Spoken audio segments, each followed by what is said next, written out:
Hello दोस्तों, नमस्कार, जय हिंद। स्वागत है आपका अपने यूट्यूब चैनल में। इस माध्यम में आशा करता हूँ आप एकदम बढ़िया होंगे और अपनी पढ़ाई को अच्छे तरीके से कर रहे होंगे। तो दोस्तों, डेली की तरह जो हम अपना प्रैक्टिस सेट कर रहे हैं टॉपिक वाइज, ठीक है। तो उसमें दोस्तों आज हम करेंगे संविधान की प्रस्तावना।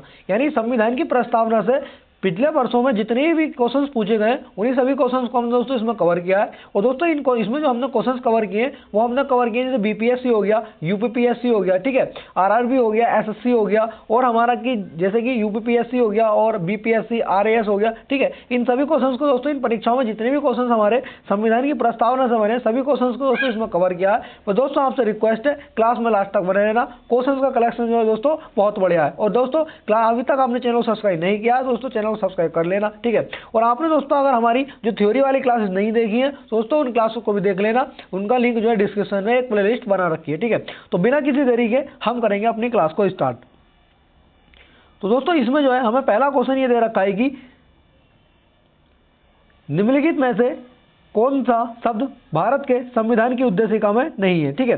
दोस्तों जो हमारे क्वेश्चंस हैं ये हमारी संविधान से संबंधित जो हमारी प्रस्तावना थी, ठीक है, उससे संबंधित जितने भी क्वेश्चंस हैं हमने इसमें जो है दोस्तों कवर किया है। और दोस्तों जितने भी क्वेश्चन हमारे सभी क्वेश्चन जो है हमारे किसी न किसी परीक्षा में पूछे गए। तो हमसे जो क्वेश्चन है इसमें हमसे पूछा गया है कि निम्नलिखित में से कौन सा शब्द भारत के संविधान की उद्देशिका में यानी कि प्रस्तावना में नहीं है, ठीक है।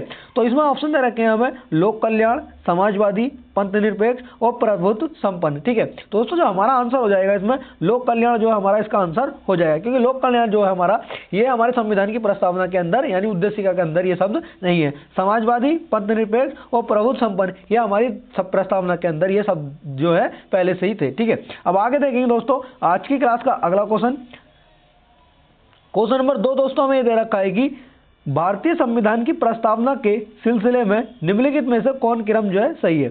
ये हमारा दोस्तों यूपीपीसीएस 2012 में हमसे पूछा गया था। और दोस्तों ये हमारे क्वेश्चन है ना, इसमें हमसे जो आप क्वेश्चन पढ़ा करो तो उसमें आप देख लेना कि हमसे क्वेश्चन जो है सही में पूछा गया है या नहीं में पूछा गया है, क्योंकि अधिकतर दोस्तों पढ़ने में जो हमारी यहीं पर गलती हो जाती है। तो हमसे पूछा गया है क्रम में कौन सा जो है सही है। तो हम इसमें ऑप्शन देख लेंगे सार्वभौम, सत्ता संपन्न, जनवादी, धर्मनिरपेक्ष, समाजवादी और गणतंत्र। ऑप्शन बी हमें दे रखा है कि सार्वभौम मतलब जो इसमें सार्वभौमिक भी कह सकते हैं इसको और सार्वभौम भी हम इसको कह सकते हैं, सही है। सत्ता संपन्न, समाजवादी, धर्मनिरपेक्ष और जनवादी, गणतंत्र। ऑप्शन सी दे रखा है हमें गणतंत्र, जनवादी, धर्मनिरपेक्ष, समाजवादी, सार्वभौम और सत्ता संपन्न।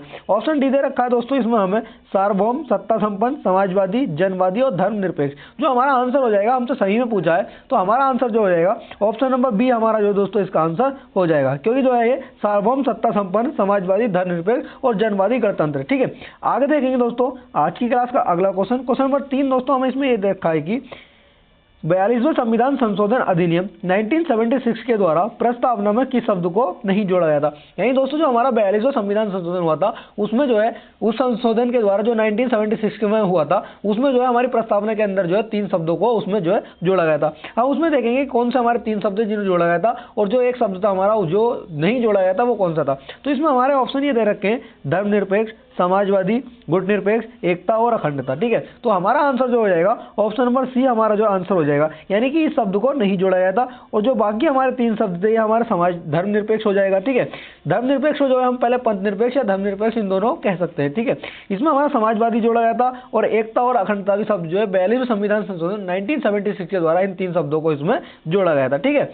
आगे देखेंगे दोस्तों आज की क्लास का अगला क्वेश्चन नंबर 4 दोस्तों हमें ये दे रखा है कि भारतीय संविधान की प्रस्तावना के बारे में कौन सा कथन सही है, ठीक है। तो इसमें हमारे ये दोस्तों ऑप्शन दे रखे हैं कि उक्त शब्द 1985 में संशोधन द्वारा जोड़े गए थे, ठीक है। उक्त शब्द जो है संविधान की प्रस्तावना के अंग नहीं है। समाजवादी, धर्मनिरपेक्ष शब्द जो है 1950 में लागू संविधान के अंग थे। ऑप्शन डी दे रखा है हमें उक्त शब्द जो है 1976 में संशोधन द्वारा जोड़े गए थे। अब दोस्तों उक्त शब्द जो है हमारे दोस्तों यहाँ पे जो हमारा है उक्त शब्द का मतलब जो यहाँ पे है जो हमारे 3 जो शब्द थे हमारे जो समाजवादी, धर्मनिरपेक्ष और एकता अखंडता जो हमारे शब्द थे ये यहाँ पर उन शब्दों को कहा गया है। तो हमसे इसमें पूछा है कि वो शब्द जो है हमारे कब जोड़े गए थे, ठीक है। और ये हमसे पूछा गया है कौन सा कथन सही है। तो दोस्तों हमारा जो इसका आंसर हो जाएगा ऑप्शन नंबर डी जो है हमारा इसका आंसर हो जाएगा। यानी जो हमारे ये शब्द थे एकता अखंडता, ठीक है, एकता और अखंडता, धर्मनिरपेक्ष और समाजवादी ये सब जो है हमारे 42वें संविधान संशोधन अभी जो मैं आपको बता कर गया हूँ कि 1976 के द्वारा इन शब्दों को जोड़ा गया था, ठीक है। आगे देखेंगे दोस्तों आज की क्लास का अगला क्वेश्चन नंबर 5 दोस्तों इसमें हमें ये दे रखा है कि भारतीय संविधान ने किस प्रकार के लोकतंत्र को अपनाया है, यानी कि जो भारतीय संविधान है हमारा ये किस प्रकार के लोकतंत्र को जो इसमें अपनाया गया है। ठीक है, ऑप्शन हमें दे रखे हैं लोकतांत्रिक गणतंत्र, संवैधानिक राजतंत्र, वंशानुगत लोकतंत्र या फिर लोकतांत्रिक राजतंत्र। ठीक है, तो हमारा जो आंसर हो जाएगा इसमें ऑप्शन नंबर ए दोस्तों हमारा जो है इसका आंसर हो जाएगा, यानी भारत में जो है लोकतांत्रिक जो है गणतंत्र है। इसका मतलब दोस्तों ये होता है कि हमारा लोकतांत्रिक का मतलब होता है कि जनता का जनता द्वारा, मतलब जो जनता का जनता द्वारा जनता के लिए शासन, इसका मतलब दोस्तों ये हो जाता है। और दोस्तों गणतंत्र मतलब ये होता है कि हमारा जो प्रमुख होता है, यानी देश का जो हमारा प्रमुख होता है उसको जो है निर्वाचित किया जाता है, यानी कि उसका जो चुनाव होता है, यानी कि ऐसा नहीं होता कि उसको जो है वंश के आधार पर या फिर उत्तराधिकार के आधार पर जो है उसको नियुक्त कर दिया जाता है। ठीक है, आगे देखेंगे दोस्तों आज की क्लास का अगला क्वेश्चन नंबर 6 में ये दे रखा है कि भारतीय संविधान की प्रस्तावना के अनुसार भारत के शासन की सर्वोच्च सत्ता जो है किसमें निहित होती है। ठीक है, तो ऑप्शन दे रखे हैं हमें संसद में, जनता में, मतदाता में या फिर राष्ट्रपति के अंदर। ठीक है, तो दोस्तों हमारा जो आंसर बनेगा इसका ऑप्शन नंबर बी हमारा आंसर बन जाएगा। ठीक है, इसमें हमें दे रखा है कि जो भारतीय संविधान की प्रस्तावना के अनुसार हमसे पूछा गया है जो भारत के शासन की सर्वोच्च सत्ता होगी हमारी वो जनता के अंदर निहित होती है। ठीक है, आगे देखेंगे दोस्तों आज की क्लास का अगला क्वेश्चन। दोस्तों आपसे रिक्वेस्ट है कि क्लास में लास्ट तक बने रहना, क्योंकि दोस्तों क्वेश्चन का कलेक्शन जो है बहुत अच्छा है। और दोस्तों आपको पता है कि जो एग्जामिनर है वो कभी को नए क्वेश्चन जो है बहुत ना के बराबर नए क्वेश्चन बनाता है, क्योंकि दोस्तों एग्जामिनर जो है वो हमारा जितने भी हमारे प्रीवियस ईयर होते हैं वो सभी को देख करके जो है आगे की हमारी जो आने वाली परीक्षाएं होती हैं उनमें रखता है, क्योंकि जो एग्जामिनर है हमारा वो प्रीवियस ईयर को ही उठा कर रखता है। अगर हम प्रीवियस ईयर अपना कंप्लीट करते हुए चलेंगे तो आने वाली जो परीक्षाएं हमारी उसमें हमको प्रॉब्लम नहीं होगी। ठीक है, तो इसमें हमारा क्वेश्चन नंबर देख लेंगे दोस्तों। क्वेश्चन नंबर हमारा अगला ये दे रखा है कि 42वें संविधान संशोधन द्वारा प्रस्तावना में निम्नलिखित में से कौन सा शब्द जोड़ा गया था। अब दोस्तों इसमें बता दूं आपको, जो 42वां संविधान संशोधन हमारा 1976 में हुआ था उसके अंदर जो है हमारा उस संविधान संशोधन के द्वारा हमारा 3 शब्द जोड़े गए थे, वो मैं आपको बता चुका हूं। वो 3 शब्द हमारे दोस्तों ये थे, एक तो हमारा था ये समाजवादी, ठीक है, एक तो समाजवाद शब्द था हमारा, एक हो जाता है हमारा धर्मनिरपेक्ष, ठीक है, एक हमारा धर्मनिरपेक्ष होता है, एक हो जाता है हमारा एकता अथवा जो है अखंडता। ये दोस्तों हमारे जो 3 शब्द जोड़े गए थे, इन 3 शब्दों को जो है आप लिख लेना, क्योंकि हमसे दोस्तों ये हमारे देखो 2 क्वेश्चन हमसे पूछे जा चुके हैं, क्योंकि ये हमसे पूछ लिया ऑप्शन दे करके कि कौन सा शब्द हमसे जोड़ा गया था और कौन सा शब्द जो है नहीं जोड़ा गया था। तो इन 3 शब्दों को आप लिख लेना कि 42वें संविधान संशोधन 1976 के द्वारा जो इन 3 शब्दों को जोड़ा गया था। ठीक है, तो दोस्तों अब हमसे पूछा है कि कौन सा शब्द इसमें जोड़ा गया था, तो हमारे ऑप्शन दे रखे हैं इसमें लोकतांत्रिक, न्याय, समाजवाद और राजनीतिक। अभी मैं आपको बता कर गया हूँ कि कौन सा शब्द हमसे जो जोड़े गए थे। जो समाजवाद शब्द था ये हमसे जो है इसमें 1976 के द्वारा इसमें जोड़ा गया था, और जो बाकी हमारे 3 शब्द थे ये इसमें जोड़े नहीं गए थे। ठीक है, आगे देखेंगे दोस्तों आज की क्लास का अगला क्वेश्चन। दोस्तों क्लास में जो है आप जो है कमेंट करते रहना और आप बताना कि आपके कितने क्वेश्चन सही हुए हैं और कितने क्वेश्चन जो है आपसे नहीं बन पाए। ठीक है, तो आज की क्लास का अगला क्वेश्चन हमारा ये दे रखा है कि भारतीय संविधान की प्रस्तावना में वर्णित लोकतंत्र को किस रूप में स्वीकारा गया है। ठीक है, बीपीएससी 2013 में दोस्तों हमसे क्वेश्चन पूछा गया था। इसमें हमारा जो ऑप्शन दे रखे हैं राजनीतिक राजतंत्र, आर्थिक लोकतंत्र, सामाजिक राजतंत्र या उपर्युक्त सभी। ठीक है, तो दोस्तों हमारा जो आंसर बनेगा इसमें ऑप्शन नंबर डी हमारा जो है आंसर हो जाएगा। क्यों? ठीक है, तो हमसे इसमें पूछा गया था जो भारतीय संविधान की प्रस्तावना में उसमें पढ़ने जो लोकतंत्र है उसको जो किस रूप में स्वीकारा गया था, तो इसको राजनीतिक राजतंत्र के रूप में स्वीकारा गया था, आर्थिक लोकतंत्र के रूप में भी स्वीकारा गया था और सामाजिक राजतंत्र के रूप में भी जो इसको स्वीकारा गया था। ठीक है, अब आगे देखेंगे दोस्तों आज की क्लास का अगला क्वेश्चन नंबर 9 हमें दोस्तों ये दे रखा है कि भारतीय संविधान के किस भाग में स्पष्ट रूप से घोषणा की गई है कि भारत एक धर्मनिरपेक्ष राज्य है। ठीक है, तो इसमें हमारे ऑप्शन ये दे रखे हैं कि संविधान की प्रस्तावना के अंदर, राज्य की राजनीतिक सिद्धांतों के अंदर यानी कि डीपीएसपी, ठीक है, और संविधान की 9वीं अनुसूची या फिर ऑप्शन नंबर डी दे रखा हमें मौलिक अधिकार। तो दोस्तों जो हमारा इसका आंसर बनेगा ऑप्शन नंबर ए हमारा जो है इसका आंसर हो जाएगा, यानी संविधान की प्रस्तावना के अंदर ये कहा गया है कि भारत जो हमारा भारत देश है ये एक धर्मनिरपेक्ष राज्य है। धर्मनिरपेक्ष मतलब ये होता है कि दोस्तों जो मतलब हमारे देश के अंदर जो है किसी एक ही धर्म को प्रायोरिटी नहीं दी जाती है, उसमें जो है सभी धर्मों को जो समान रूप से देखा जाता है। ठीक है, ये हमारा दोस्तों धर्मनिरपेक्ष का मतलब हो जाता है। ठीक है, आगे देखेंगे दोस्तों आज की क्लास का अगला क्वेश्चन।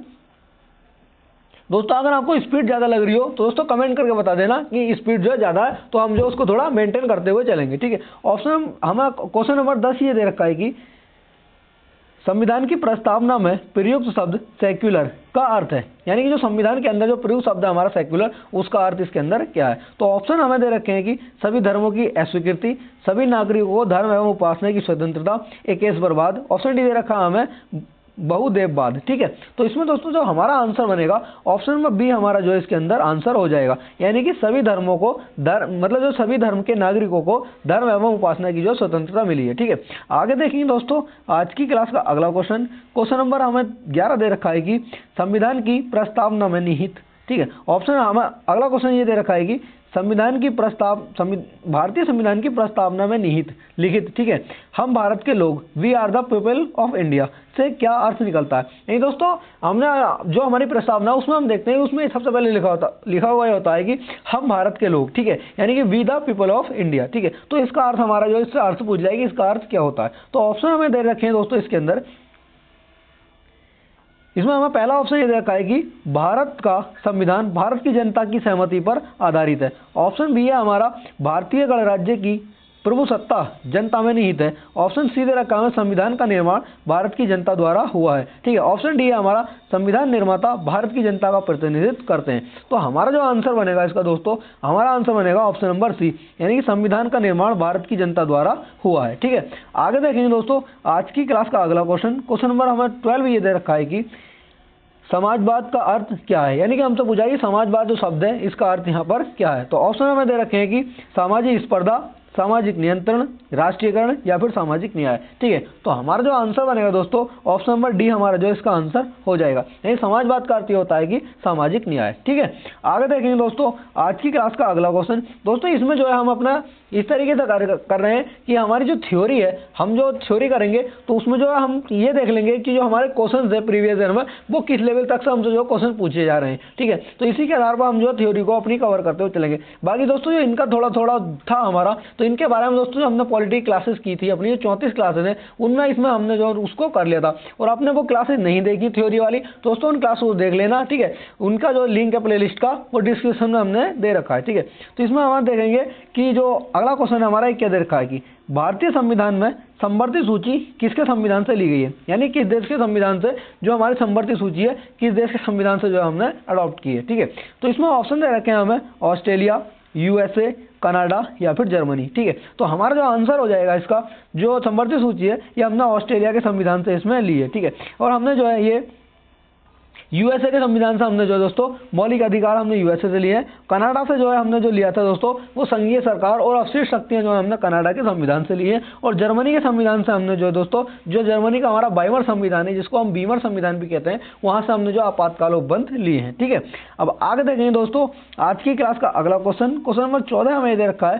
दोस्तों हमारा जो प्रैक्टिस सेट है इसका हमारा करने का एक उद्देश्य यह है कि जो हमारा कम समय में है ना ज्यादा से ज्यादा क्वेश्चन हम इसमें कर सकते हैं और हमें जो इसमें पता लग जाए कि हमारा प्रीवियस किस तरीके से मतलब जो क्वेश्चन हमसे पूछे गए। ठीक है, बस दोस्तों आपसे रिक्वेस्ट है अपना साथ ऐसे बनाए रखना और दोस्तों क्लास में जो है लास्ट तक बने रहना। ठीक है, इसमें दोस्तों हमने 40 से 45 क्वेश्चन लिए जो हमारे प्रीवियस ईयर में पूछे गए थे। ठीक है, और दोस्तों अभी तक आपने चैनल को सब्सक्राइब नहीं किया तो चैनल को सब्सक्राइब कर लेना और दोस्तों अपने दोस्तों में जो शेयर जरूर करना क्लास को। ठीक है, इसमें हमारा क्वेश्चन नंबर 14 दे रखा है कि भारतीय संविधान की आत्मा किसे कहा जाता है। ठीक है, दोस्तों हमारा यूपीपीएससी है ROAR 2014 में हमसे पूछा गया था, यानी कि मूल अधिकार, प्रस्तावना, नीति निर्देशक तत्व या फिर उपर्युक्त सभी को। ठीक है, तो दोस्तों इसमें जो हमारा आंसर बनेगा प्रस्तावना का जो है हमारा भारतीय संविधान की आत्मा जो है हमारा प्रस्तावना को कहा जाता है। लेकिन जो हमारा आर्टिकल 32 है हमारा उसको जो संविधान की आत्मा कहा है वो बाबा साहब भीमराव अम्बेडकर ने जो है उसको संविधान की आत्मा जो आर्टिकल 32 को कहा है। लेकिन जो संविधान की प्रस्तावना को जो है ये संविधान की प्रस्तावना को जो है संविधान की आत्मा कहा जाता है। ठीक है, आगे देखेंगे दोस्तों हमसे जो क्वेश्चन में पूछ लेता है कि बाबा साहब भीमराव अम्बेडकर के द्वारा संविधान की आत्मा किसे कहा जाता है, तो हम जो दोस्तों उसमें आर्टिकल 32 लाएंगे, संवैधानिक उपचारों का अधिकार जो हमारा आर्टिकल 32 है। ठीक है, और हमसे डायरेक्ट क्वेश्चन पूछ लेता है कि संविधान की आत्मा किसे कहा जाता है, तो हम जो इसमें जो आंसर लगाएंगे वो प्रस्तावना को हम इसमें आंसर लगा देंगे। ठीक है, अब दोस्तों आगे देखेंगे आज की क्लास का अगला क्वेश्चन। इसमें हमें दे रखा है कि भारतीय संविधान की प्रस्तावना पर किस क्रांति का प्रभाव नहीं झलकता है। ठीक है, तो इसमें हमारा ऑप्शन दे रखे हैं पहला ऑप्शन है हमारा अमेरिकी क्रांति जो कि हमारा 1776 में हुई थी, ठीक है। बोल्शेविक क्रांति जो कि 1917 में हुई थी, ठीक है। चीन की क्रांति जो 1912 में हुई थी, ठीक है। और जो हमारा फ्रांसीसी क्रांति है 1789 में हुई थी, ठीक है। अब हमारा जो दोस्तों इसमें आंसर हो जाएगा ऑप्शन नंबर सी हमारा जो इसमें आंसर हो जाएगा, यानी कि चीन की क्रांति का जो कोई भी प्रभाव हमारे देश के संविधान पर नहीं पड़ा था, ठीक है, जो हमारी प्रस्तावना है। अब दोस्तों हमारा इसमें यह पता चल जाता है जो अमेरिका की क्रांति हुई थी हमारी वो 1776 में हुई थी, ठीक है। और जो हमारी बोल्शेविक क्रांति हुई थी वो 1917 में हुई थी, और जो चीन की क्रांति हुई थी हमारी वो 1912 में, और जो फ्रांसीसी क्रांति हुई थी हमारी वो 1789 के अंदर हुई थी, ठीक है। अब इसको दोस्तों आप जो है नोट कर लेना, क्योंकि दोस्तों यहाँ से जो हमारा क्वेश्चन पूछे जाते हैं, ठीक है। अब आगे देखेंगे दोस्तों आज की क्लास का अगला क्वेश्चन नंबर 16 हमें दे रखा है कि संविधान के अंतर्गत भारतीय लोकतंत्र के आदर्शों को हम कहाँ देख सकते हैं, ठीक है। तो ऑप्शन हमें दे रखे हैं भाग 1 में, भाग 2 या फिर भाग 3, भाग 4 या फिर प्रस्तावना के अंदर। तो दोस्तों जो हमारा आंसर हो जाएगा इसमें ऑप्शन नंबर डी हमारा जो इसमें आंसर हो जाएगा, यानी जो संविधान के जो भारतीय लोकतंत्र के आदर्श हैं हम उनको जो है अपनी प्रस्तावना के अंदर इसमें जो है देख सकते हैं, ठीक है। आगे देखेंगे दोस्तों आज की क्लास का अगला क्वेश्चन नंबर 17 हमें दे रखा है कि भारतीय संविधान का प्राधिकार स्रोत कौन है, ठीक है। ऑप्शन दे रखे हैं हमें भारत के लोग, सर्वोच्च न्यायालय, सरकार या फिर राष्ट्रपति। तो जो हमारा आंसर बनेगा इसमें भारत के लोग जो है हमारा, यानी कि देश की जनता, वो हमारे संविधान का जो प्राधिकार स्रोत है, ठीक है। आगे देखेंगे दोस्तों आज की क्लास का अगला क्वेश्चन नंबर 18 दोस्तों हमें दे रखा है कि भारतीय संविधान के किस भाग को उसकी आत्मा की आख्या प्रदान की गई है। यानी हमसे दोस्तों ये क्वेश्चन हमारा रिपीट हुआ है, वो हमारा दूसरे एग्जाम में पूछा गया था, वही क्वेश्चन दोस्तों हमारा सेम MTS 2013 में हमसे जो है पूछ लिया गया था। यानी जो हमारा आंसर हो जाएगा ये प्रस्तावना जो है हमारा संविधान की आत्मा प्रस्तावना को कहा जाता है, ठीक है। आगे देखेंगे आप दोस्तों आज की क्लास का अगला क्वेश्चन हमारा क्वेश्चन नंबर 19 दोस्तों हमें ये दे रखा है कि संविधान निर्माताओं ने किस पर विशेष ध्यान दिया है, यानी किस पर जो है संविधान निर्माताओं ने जो है अधिक बल दिया है, यानी विशेष दिया है, ठीक है, विशेष ध्यान जो है दिया गया है। तो ऑप्शन हमें इसमें दे रखे हैं मौलिक अधिकारों पर, नीति निर्देशक तत्वों पर यानी कि DPSP पर, ठीक है, प्रस्तावना पर या फिर मूल कर्तव्यों पर। तो जो हमारा आंसर बनेगा दोस्तों इसमें ऑप्शन नंबर सी हमारा जो आंसर हो जाएगा, यानी प्रस्तावना पर जो इन्होंने विशेष ध्यान दिया है, ठीक है। आगे देखेंगे दोस्तों आज की क्लास का अगला क्वेश्चन, इसमें हमें दे रखा है कि भारत को गणतंत्र क्यों कहा जाता है, ठीक है। BPSC 2018 में दोस्तों हमसे क्वेश्चन पूछा गया है। तो इसमें हम देखेंगे ऑप्शन हमें दे रखे हैं इसमें इसकी विधानमंडलों की अधिकतम संख्या जनता द्वारा प्रत्यक्ष चुनी जाती है। ऑप्शन बी दे रखा हमें ये राज्यों का एक संघ है। ऑप्शन सी दे रखा हमें भारतीय नागरिक मूलभूत अधिकारों का उपयोग करते हैं। ऑप्शन डी दे रखा है दोस्तों इसमें यहाँ राज्य का प्रमुख निर्धारित अवधि के लिए जो है निर्वाचित होता है। तो दोस्तों इसमें जो आंसर हो जाएगा हमारा ऑप्शन नंबर डी हमारा जो इसमें आंसर हो जाएगा, यानी जो राज्य का प्रमुख होता है वो हमारा एक निर्धारित समय के लिए जो नियुक्त किया जाता है। जैसे कि हमारा राष्ट्रपति होता है, राष्ट्रपति का कार्यकाल जो है हमारा एक 5 साल का होता है, यानी कि एक निर्धारित समय होता है, इसको जो है एक निश्चित समय एक निश्चित कार्यकाल के लिए जो है इसको नियुक्त किया जाता है, ठीक है। आगे देखेंगे दोस्तों, और गणतंत्र का मतलब ही दोस्तों ये होता है कि एक निश्चित समय के लिए और जो है वो दोस्तों नियुक्त मतलब जो है निर्वाचित किया जाता है। ये नहीं है कि हमारा कि उत्तराधिकार के रूप में उसका मतलब बना दिया जाता है या फिर वंशानुगत के आधार पर जो उसको बना दिया जाता है, ठीक है। आगे देखेंगे दोस्तों आज की क्लास का अगला क्वेश्चन नंबर 21 हमें ये दे रखा है कि भारतीय संविधान की प्रस्तावना में देश का कौन सा नाम उल्लिखित है, ठीक है। यानी कि हमारे जो प्रस्तावना है उसके अंदर हमारे जो देश है उसको किस नाम से जो है उसमें मतलब जो है उल्लिखित किया गया है। तो ऑप्शन हमें दे रखे हैं भारत और इंडिया, हिंदुस्तान और भारतवर्ष। ऑप्शन सी दे रखा हमें भारत और भारतवर्ष। ऑप्शन डी दे रखा हमें भारत और हिंदुस्तान, ठीक है। तो हमारा जो दोस्तों इसमें आंसर बनेगा ऑप्शन नंबर ए हमारा जो इसके अंदर आंसर बनेगा, यानी भारत और इंडिया जो है हमारा संविधान जो हमारी प्रस्तावना है उसके अंदर जो हमारे देश को जो है देश का नाम जो है हमारा भारत अथवा जो है इंडिया, यानी कि ये नाम उसमें उल्लिखित किया गया है, ठीक है। अब आगे देखेंगे दोस्तों आज की क्लास का अगला क्वेश्चन नंबर 22 दोस्तों हमें दे रखा है कि भारतीय संविधान किसके द्वारा जो है स्वीकृत है, ठीक है। भारतीय संविधान जो हमारा भारतीय संविधान है वो किसके द्वारा जो है स्वीकृत किया गया था, ठीक है। तो इसमें दोस्तों हमारे ऑप्शन दे रखे हैं प्रथम निर्वाचित सरकार के द्वारा। ऑप्शन सी बी दे रखा है हमें भारत की जनता द्वारा।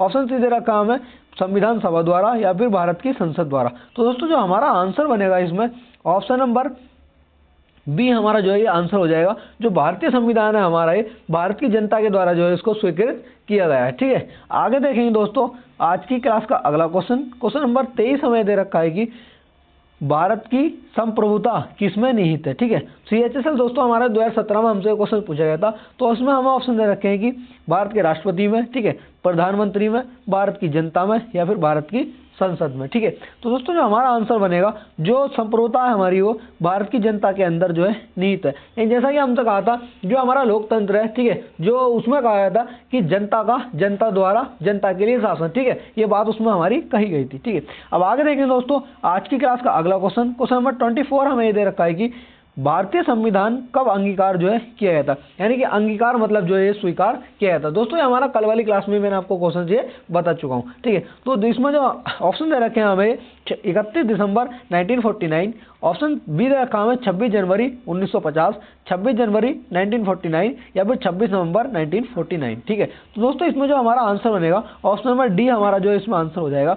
यानी कि जो हमारा भारतीय संविधान था, इसको जो अंगीकार यानी कि स्वीकृत जो है हमारा 26 नवंबर 1949 को किया गया था। और दोस्तों हमसे पूछ लेता है कि लागू कब हुआ था, तो ये हमारा लागू जो 26 जनवरी 1950 को जो है हमारा लागू हुआ था। लेकिन हमसे पूछा है कि अंगीकार अथवा स्वीकार जो है कब किया था, तो हमारा इसका जो आंसर हो जाएगा वो 26 नवंबर 1949 हमारा जो इसका आंसर हो जाएगा। ठीक है, अब आगे देखेंगे दोस्तों आज की क्लास का अगला क्वेश्चन नंबर 25 हमें ये दे रखा है कि निम्नलिखित में से किस तिथि को भारतीय संविधान जो है हमारा लागू किया था। अब दोस्तों पिछले क्वेश्चन में हमसे पूछा गया था कि कब इसको जो अंगीकार किया था, अब इस क्वेश्चन में हमसे पूछा है कब इसको जो है लागू किया था। तो दोस्तों अभी मैं आपको बता कर हूँ, जो इसको लागू किया था वो 26 जनवरी हमारा 1950 को जो है इसको लागू किया था।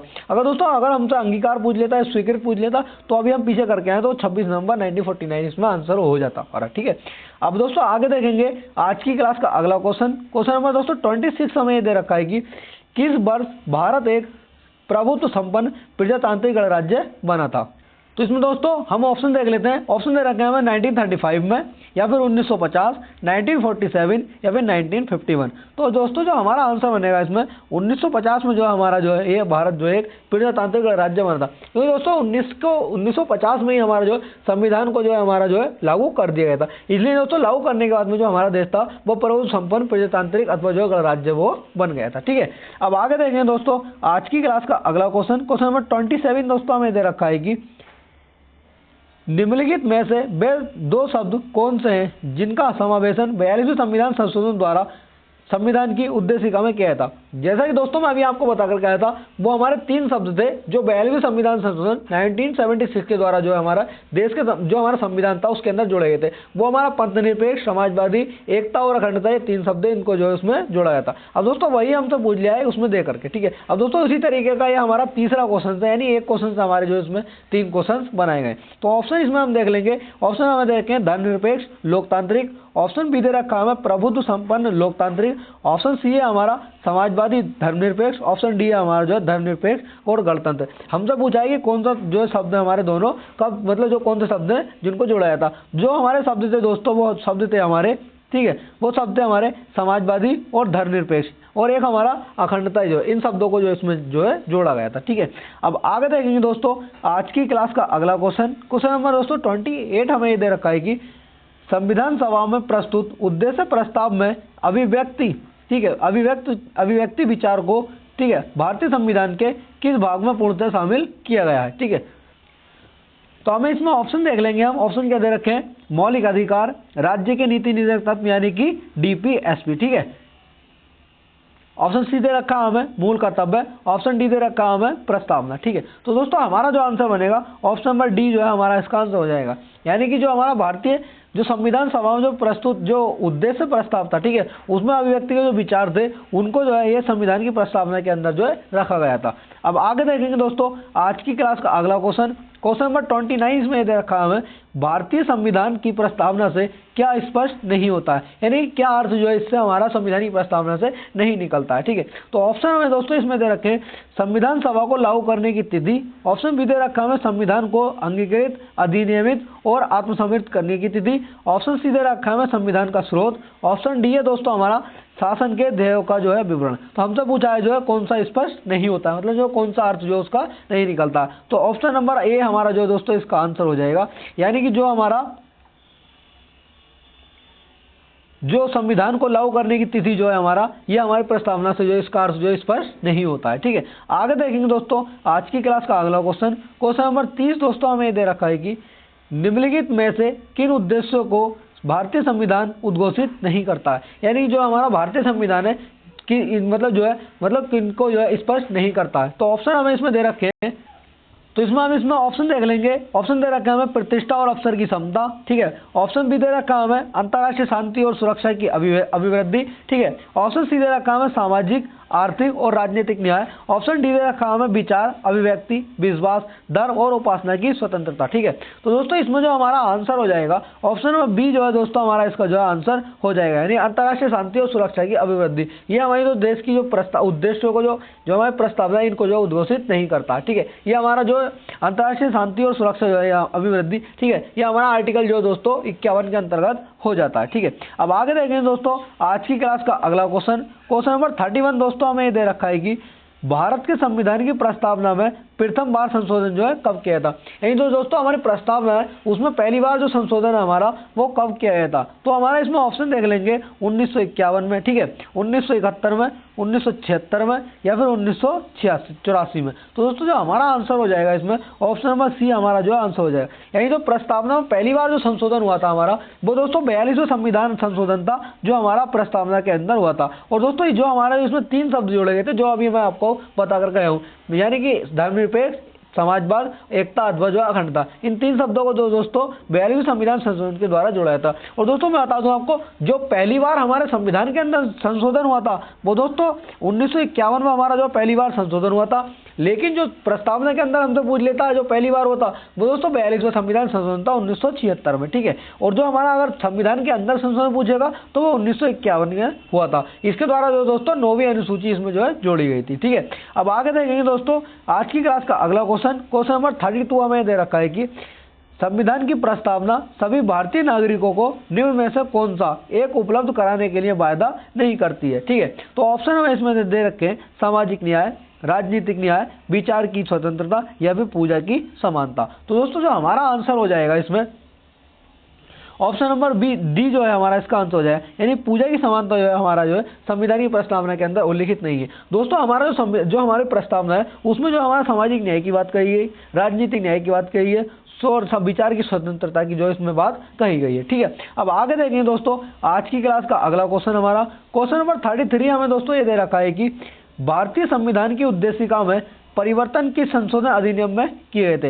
यानी जो हमारी उद्देशिका थी, जो हमारी प्रस्तावना थी उसमें जो संशोधन किया गया था वो कौन सा संशोधन जो उसके अंदर किया गया था। दोस्तों अभी मैं आपको बताकर कहा था जो 42वां संविधान संशोधन था हमारा 1976, ये इससे जो हमारे संविधान जो हमारी उद्देशिका थी यानी प्रस्तावना थी उसमें जो संशोधन इसमें किया गया था इसके द्वारा, ठीक है। अब आगे देखेंगे दोस्तों आज की क्लास का अगला क्वेश्चन, क्वेश्चन नंबर दोस्तों 34 हमें दे रखा है कि भारत एक गणतंत्र है, इसका अर्थ क्या है। यानी कि भारत एक गणतंत्र है, इसका अर्थ हमसे पूछा है। ये दोस्तों हमारा छत्तीसगढ़ पीसीएस 2011 में पूछा गया था। और दोस्तों यही क्वेश्चन जो है हमारा सेम क्वेश्चन जो है हमारा बीपीएससी 2013 में हमसे दोस्तों सेम पूछा गया था। तभी दोस्तों आपसे मैं कह रहा हूँ अगर आप जो प्रीवियस ईयर लगा लोगे तो आपको पता लग जाएगा कि हमारा एग्जामिनर जो है किस तरीके से हमसे क्वेश्चन पूछता है। और दोस्तों जो क्वेश्चन हमारे जो है सब ये रिपीट होते हैं, क्योंकि एग्जामिनर जो है दोस्तों नया क्वेश्चन नहीं बनाता, जो हमारी परीक्षा पहले हो चुकी है उन्हीं क्वेश्चन को जो है दोस्तों आगे रिपीट किया जाता है, ठीक है। अब इसमें हम देखेंगे ऑप्शन हमें दे रखे हैं कि भारत में संसदीय शासन व्यवस्था, ठीक है।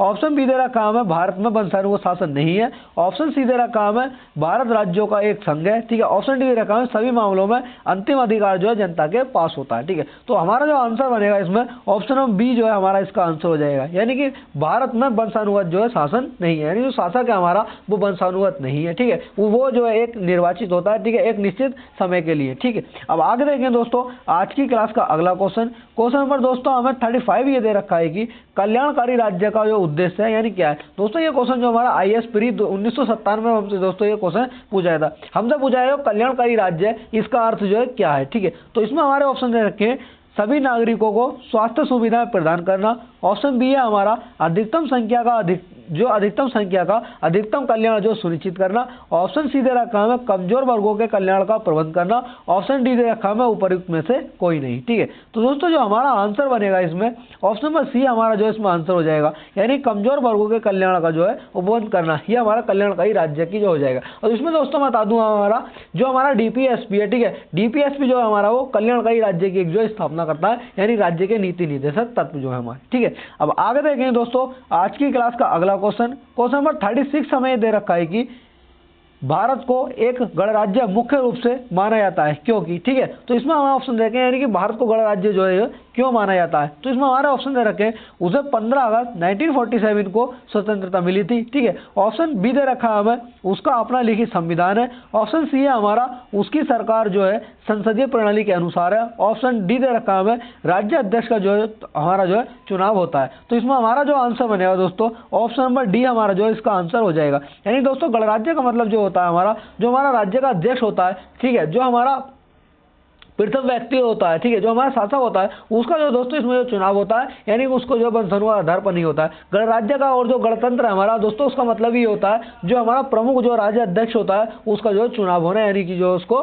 निर्वाचित किया जाना है एक निश्चित कार्यकाल के लिए। ठीक है, अब आगे देखेंगे दोस्तों आज की क्लास का अगला क्वेश्चन नंबर दोस्तों 37 हमें दे रखा है प्रस्तावना का वह प्रावधान जो सभी वयस्क नागरिकों को मतदान का अधिकार प्रदान करता है, यानी क्या कहलाता है। ठीक है, अब इसमें हम देखेंगे ऑप्शन दे रखे हैं हमें प्रजातंत्र, समाजवाद, गणतंत्र या फिर पंथ निरपेक्षता। ठीक है, तो दोस्तों हमारा जो आंसर बनेगा इसमें ऑप्शन नंबर ए जो है हमारा इसमें आंसर हो जाएगा। यानी प्रजातंत्र जो है हमारा ये वयस्क नागरिकों को जो मतदान का अधिकार देता है उसी को दोस्तों हमारा प्रजातंत्र कहा जाता है। अब दोस्तों इसमें बता दूं आपको जो हमारा मतदान की आयु थी वो 61वें संविधान संशोधन के द्वारा, ठीक है, 21 वर्ष से घटा करके जो है हमारा 18 वर्ष कर दी गई थी। ठीक है, अब आगे देखें दोस्तों, अगर दोस्तों हमारी आपने जो संविधान संशोधन वाली क्लास नहीं देखी है दोस्तों, 2 क्लासेज हैं और दोनों का लिंक जो है दोस्तों डिस्क्रिप्शन में दे रखा है। आपने वो क्लास नहीं देखी है दोस्तों, उन क्लासों को देख लेना, इंपॉर्टेंट क्लासेज है। अगर वो आपने दोनों क्लास कर ली दोस्तों उसके बाद जो है आप कोई सा भी एग्जाम दे देना, आपको जो है संविधान संशोधन से बाहर जो दोनों क्लासों से क्वेश्चन देखने को नहीं मिलेगा। ठीक है, अब आगे देखें दोस्तों आज की क्लास का अगला क्वेश्चन नंबर दोस्तों 38 हमें दे रखा है भारतीय संविधान को संविधान सभा द्वारा कब अंगीकृत किया गया था। अब दोस्तों एक ही क्वेश्चन हमारा, अब दोस्तों 4 एग्जाम्स में हमसे जो है 4 तरीके से हमसे दोस्तों क्वेश्चन पूछ लिया था, कब अंगीकृत किया गया था, कब स्वीकृत किया गया था, कब जो है इसको लागू किया गया था। अब ये एक क्वेश्चन जो है दोस्तों हमारा हमने बीपीएससी में देखा, एसएससी एमटीएस में भी देखा, सीजीएल में हमसे पूछा गया है दोस्तों, और आरएएस में भी दोस्तों ये हमसे सेम क्वेश्चन पूछा गया था। अब दोस्तों क्योंकि मैं ये सभी क्वेश्चन जो है दोस्तों इंपोर्टेंट क्वेश्चन है और दोस्तों सभी जो है किसी न किसी परीक्षा में हमसे पूछे गए और दोस्तों ये सभी क्वेश्चन जो है हमारे रिपीट हो रखे हैं। ठीक है, तो ऑप्शन हमें दे रखे हैं 15 नवंबर 1949, 26 नवंबर 1949 या फिर 15 अगस्त 1949 या 2 अक्टूबर 1949। अंगीकृत हमसे पूछा। दोस्तों ये क्वेश्चन भी जो है आपको हलवा लगने लगा हुआ, यानी कि एक तरीके से बहुत ही आसान बच्चों वाला क्वेश्चन लगने लगा हुआ। ठीक है, तो हमारा 26 नवंबर 1949 हो जाता है। ठीक है, अब आगे देखें दोस्तों आज की क्लास का अगला क्वेश्चन नंबर दोस्तों 39 हमें दे रखा है कि भारत का संविधान पूर्ण रूप से तैयार हुआ था, यानी भारत का संविधान हमारा पूर्ण रूप से कब जो है तैयार हो गया था। अब दोस्तों ये सेम क्वेश्चन देखो हमारा उत्तराखंड पीसीएस प्री 2016 में हमसे क्वेश्चन पूछा गया है। ऑप्शन दे रखे हैं दोस्तों हमें 11 फरवरी 1948, 26 जनवरी 1950 या 26 नवंबर 1949 या इनमें से कोई नहीं। हमसे पूछा है कि पूर्ण रूप से जो तैयार था हमारा ये कब हो गया था। ठीक है, तो ऑप्शन नंबर सी हमारा जो है आंसर इसका हो जाएगा, 26 नवंबर 1949 को पूर्ण रूप से तैयार हो गया था। ठीक है, अब आगे देखिए दोस्तों आज की क्लास का अगला क्वेश्चन नंबर 40 दोस्तों हमें दे रखा है कि भारत एक धर्मनिरपेक्ष राज्य है, इसका मतलब है कि भारतीय राज्य है। हमसे पूछा है कि भारत एक धर्मनिरपेक्ष राज्य है, वो तो है ही, हमारा जो भारत है धर्मनिरपेक्ष राज्य है, यानी जो है यहाँ पर जो है देश के अंदर हमारे सभी धर्मों को जो है समान रूप से प्रायोरिटी दी जाती है। ऐसा नहीं है किसी एक ही धर्म को जो हम प्राथमिकता दे रहे हैं, सभी धर्मों को जो दोस्तों समान रूप से लेकर के इसमें चलना पड़ता है। ठीक है, अब इसमें हम ये देखेंगे ऑप्शन हमें दे रखे हैं धर्म विरोधी नागरिकों का समर्थन करना, ऑप्शन बी दे रखा हमें बहुसंख्यक समुदाय के धर्म का समर्थन करना, ऑप्शन सी है दोस्तों हमारा अल्पसंख्यक समुदाय के धर्म का समर्थन करना, ऑप्शन डी दे रखा हमें किसी निश्चित धर्म का समर्थन नहीं करना। ठीक है, तो हमारा जो दोस्तों आंसर बनेगा इसमें ऑप्शन नंबर डी हमारा जो दोस्तों इसमें आंसर हो जाएगा। यानी इसका धर्मनिरपेक्ष का मतलब ये होता है कि किसी एक निश्चित धर्म को जो समर्थन नहीं करना, ऐसा नहीं है किसी एक ही धर्म को हम जो उसमें समर्थन कर रहे हैं बाकी धर्म को हम छोड़ते हुए चल रहे हैं। ठीक है, अब इसमें हम आगे देखेंगे आज की क्लास का अगला क्वेश्चन नंबर दोस्तों 41 हमें क्या दे रखा है इसमें है कि धर्मनिरपेक्षता का अर्थ क्या है। अब दोस्तों हमारा जो है आप ये देखो, ठीक है, ये दोस्तों हमारा जो हमसे पूछा है, इसमें हमसे पूछा गया था भारत एक धर्मनिरपेक्ष राज्य है, यानी हमसे पूछा है धर्मनिरपेक्ष अर्थ क्या है। अभी दोस्तों हमारा ये क्वेश्चन जो है हमारा CGL जो है हमारा 2015 में हमसे क्वेश्चन पूछा गया था, ठीक है। अब दोस्तों यही सेम क्वेश्चन हमारा देखो हमसे पूछा है धर्मनिरपेक्षता का अर्थ क्या है, ठीक है। अब वही क्वेश्चन हमारा दोस्तों यूपी जो हमारा लोअर PCS है 2015 में प्री में दोस्तों हमसे क्वेश्चन सेम पूछ लिया गया। अब दोस्तों इसमें हम देखेंगे ऑप्शन में देखते हैं कि राज्य सरकार द्वारा किसी धर्म को स्वीकार नहीं करना, या फिर राज्य सरकार सभी धर्मों के खिलाफ, ठीक है। ऑप्शन सीधे रखा है राज्य सरकार द्वारा एक धर्म को स्वीकार करना, या इनमें से कोई नहीं। तो दोस्तों इसमें जो आंसर बनेगा हमारा ऑप्शन नंबर ए हमारा जो है इसका आंसर हो जाएगा। यानी कि हमसे यह है कि जो राज्य सरकार जो है किसी एक धर्म को स्वीकार नहीं कर सकती, उसको जो है सभी धर्मों को जो है समान रूप से स्वीकार करना पड़ेगा, ठीक है। अब आगे देखेंगे दोस्तों आज की क्लास का अगला क्वेश्चन, और क्वेश्चन नंबर 42 हमें दे रखा है कि गणतंत्र का अर्थ क्या होता है। यानी कि दोस्तों अभी मैं गणतंत्र का अर्थ मैं आपको बताया था, जो हमारा राज्य का अध्यक्ष होता है उसका जो एक निश्चित कार्यकाल के लिए जो उसका मतलब जो चुनाव होता है, मतलब वो निर्वाचित होता है, ऐसा नहीं है उसको जो धर्म के आधार पर रख लिया जाता है। गणतंत्र का मतलब ये होता है जो हमारा राज्य अध्यक्ष होता है उसका जो है चुनाव होना, ये हमारा गणतंत्र का जो है मतलब हो जाता है।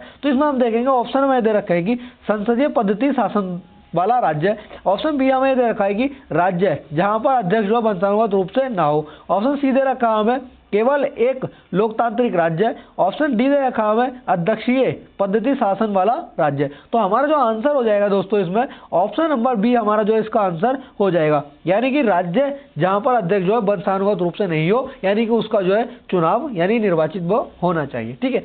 अब आगे देखेंगे दोस्तों आज की क्लास का अगला क्वेश्चन नंबर दोस्तों 43 हमें ये दे रखा है भारत की संप्रभुता, एकता तथा अखंडता को अक्षुण्ण बनाए रखने तथा उसकी रक्षा करने का प्रावधान किया गया है। हमसे दोस्तों जो है MPPCS प्री में दोस्तों हमसे दोस्तों क्वेश्चन पूछा गया है। तो इसमें हमारे ऑप्शन ये दे रखे हैं नीति निर्देश सिद्धांतों में, मूल कर्तव्यों में, प्रस्तावना में, या फिर मूल अधिकारों में। तो हमारा जो आंसर बनेगा दोस्तों इसमें प्रस्तावना जो है हमारा इसका आंसर हो जाएगा। अब दोस्तों आप जो क्वेश्चंस का कलेक्शन आप देख रहे होंगे, जो हमारे सभी क्वेश्चन दोस्तों MPPCS में UPSC, UPPSC, RAS, BPSC, SSC, railway, ठीक है, और सभी क्वेश्चंस को दोस्तों हमने इसमें कवर किया। अब दोस्तों हमारा प्रस्तावना से संबंधित है, हमारे जितने भी क्वेश्चन हमारे प्रीवियस ईयर में पूछे गए सभी को दोस्तों हमने जो इसमें कवर करते हुए चल रहा है, ठीक है। जो प्रस्तावना से संबंधित क्वेश्चन था किसी को दोस्तों हमने छोड़ा नहीं है, सभी को हमने जो इसमें कवर कर लिया है, ठीक है। अब आगे देखेंगे आज की क्लास का अगला क्वेश्चन, और दोस्तों लास्ट क्वेश्चन।